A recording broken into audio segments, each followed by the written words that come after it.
Oh my goodness. All right, so, wow. This is really impromptu. I'm Alexa Fischer. I'm not going to do this now because I've got these on. I don't need to listen anymore because it sounds fine. Okay. Hey, this is Alexa, and this is the Wishbeads podcast. And today I have the most special guest ever. This is my mother-in-law, Esther, otherwise known as Nunu. And you just landed. Yes, I just landed And I am Heathrow, so I am not in the best of shape. But she has agreed to be on my podcast because today we have a story of wishes coming true. And I was like, we just have to talk about this right now. So that's what we're going to do. So Nunu, Alexa's what happened? Very persuasive. Yes. She says while rolling her eyes. So Nunu, what happened? Tell me about your wish. Okay, well, from the first time that you introduced Wishbeads on the paper and we rolled it up and cut them and everything. So my wish has never changed. That is awesome. And you didn't tell me once what your wish was. No, I never told you. You were very private about it. And then Alexa made me a special bracelet. A custom wish bead bracelet. And I inserted my wish. And that was about 2 years ago. Wow. And I actually think that every time I saw you, you really were wearing your wish bead bracelet. I wore it constantly. I always wore the bracelet. So we took off for London about 8 days ago. And I told Robert, Alexa's husband, our son, that this was my wish to go to London. So my wish came true. Yeah. So I'm in London and I'm wearing my wish bead bracelet. And I come home some night and it's gone. My wish it's gone.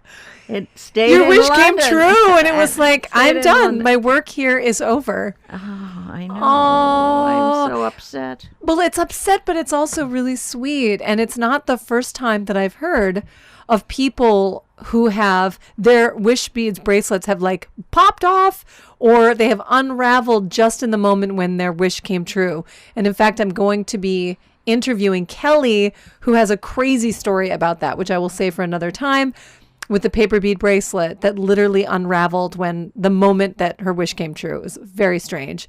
So it has its own weird energy. I guess, I would strengthen the clasp every time I put it on because you would give it a nice tighten. I would tighten it up. And when I was in London, I opened it to show Robert, Bob, your father-in-law, my wish in there.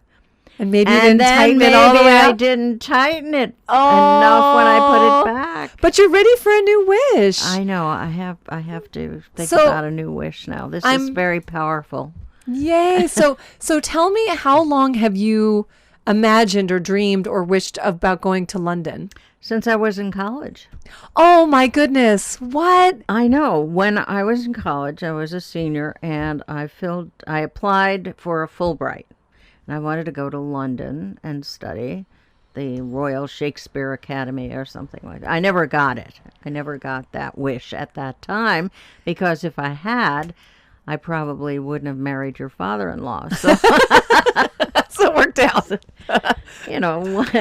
But I've always wanted to go to London, and things intervened and yeah. And then what do you think? I mean, if you can, just sort of think about your own experience with articulating that wish and then having that visual reminder and then wearing it every day for 2 years. How do you think that worked alongside the action steps that you actually took to make it happen? Can you reflect on that a little bit? Action steps. Well, the opportunity presented itself, and I kind of jumped on the opportunity. My cousin has a daughter who lives in London, has an apartment with several bedrooms, and said, let's go to London. And I said, yes. Yes, I have been meaning to do just that, funny enough. And then his daughter is getting married in September. And he said, oh, maybe this is not a good time for us to go to London. But she would love you to come and visit her while she's still living there. Yeah. And she also extended the invitation, and we said, okay, we're Make going. it happen. Make it happen. And then what does it feel like to actually have that wish like satisfied? It was very exciting. I mean, it was like a dream come true, really. Right. Yes. I mean, and the nice thing about it too was sharing that this was my wish with people. Mm-hmm. That is awesome. That was nice. That is awesome. So there's this kind of dance that you do between taking actual action steps towards your wish, like consciously making it happen, maybe researching flights and all of that. But then there is the idea of holding or creating the intention and then allowing the universe or whatever to conspire to bring an opportunity to you. A conversation that's like, hey, you should go to London because such and such has a great place there now. That's right. So it's a little bit of like allowing it to come to you. But there's something also just about having it on your body, thinking about it every day for 2 years. Right. Well, also, the timing has to be right. Mm-hmm. Sure. You know, and the timing just seemed to be right. Right now, I'm retired, do a lot of volunteer work, but it's a good time to take the leisure and go. to relax and go to London. Although I will say, for being away just a short time like that, it's not that relaxing. We did a lot, but I got to see there were certain things I wanted to experience, and we did do that. That's awesome. So we didn't do a lot of the touristy things, but I love libraries, so we spent a good deal of time at the British Library to see a lot of the treasures that they have there. And that was very exciting. That is awesome. And so do you have an inkling of what maybe you want? You're not going to tell me because you didn't tell me the first time. But are you excited to wish again? Well, I have to really give this some thought.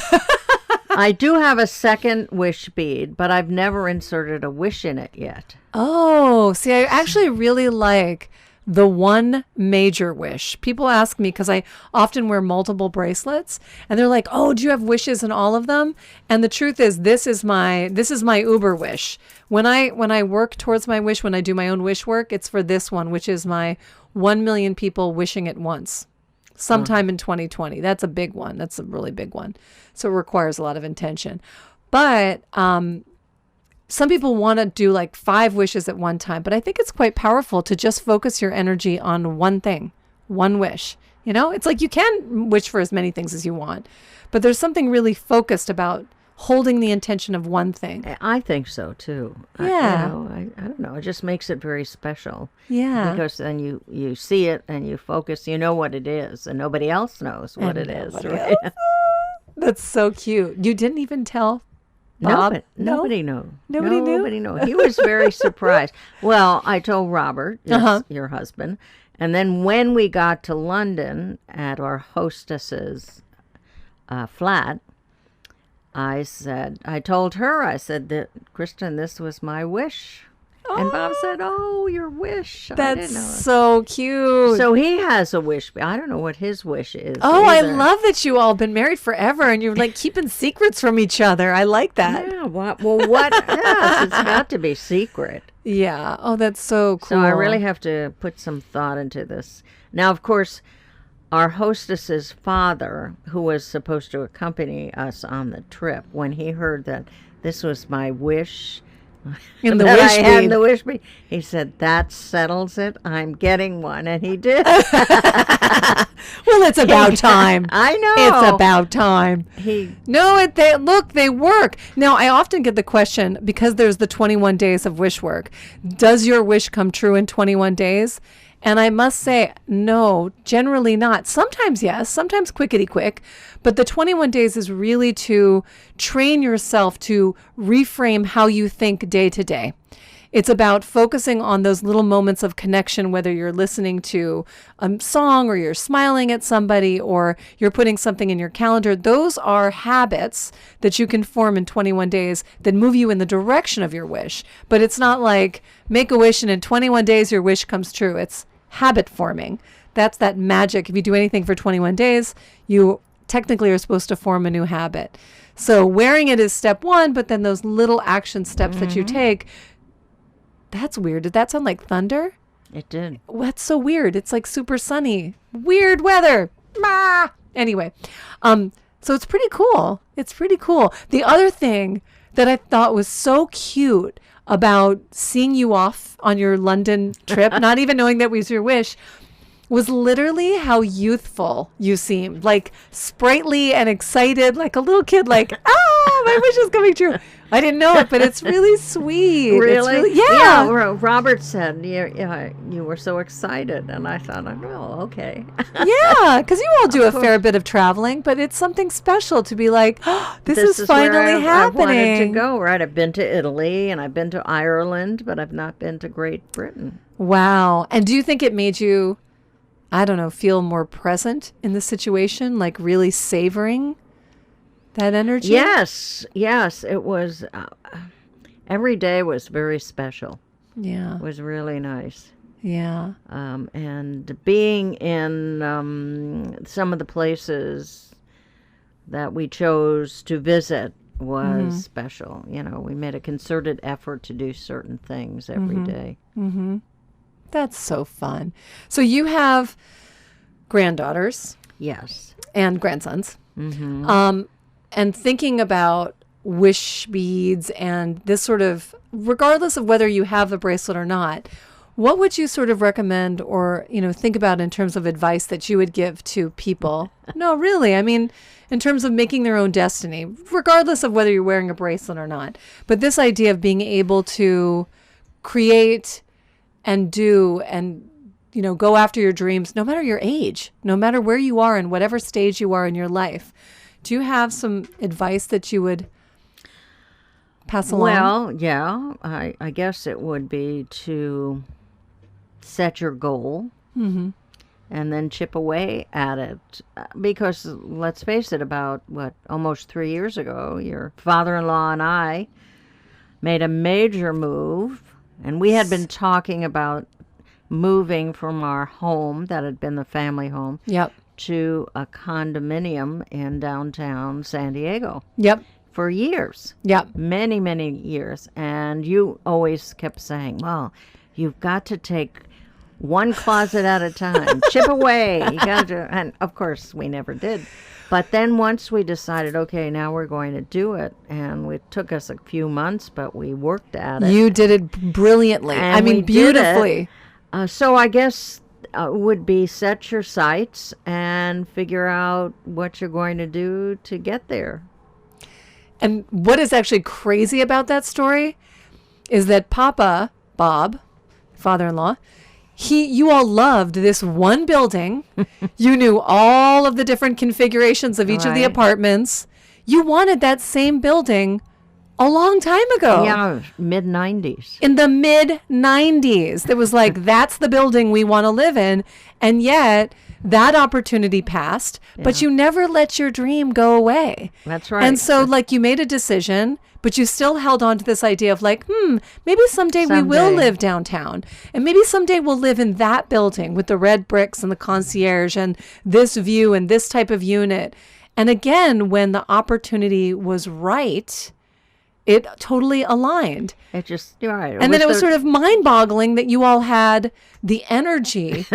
Really, I mean, what a huge job to take your home and really, donate and give away. And this goes here. And you did just incredibly phenomenal job. I know. Looking back, I think if we really knew what we were going to be doing, we might not have, but we had that goal in sight. Yeah. So that was a positive thing. That kept us.